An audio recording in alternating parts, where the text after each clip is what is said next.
Бірақ ойлан, мен бәрін 150 теңгеден сатып болған соң, сенің заттарың біраз уақыт өтпей қойын деп тұр.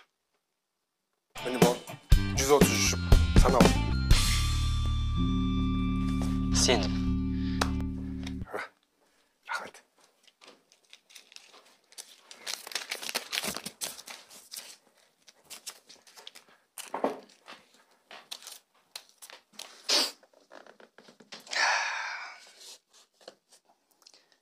Менікі ме? Болған, енді менікі. Сен кеше өзің айттың ғой бизнестен шығам деп. Бұл пранк қой.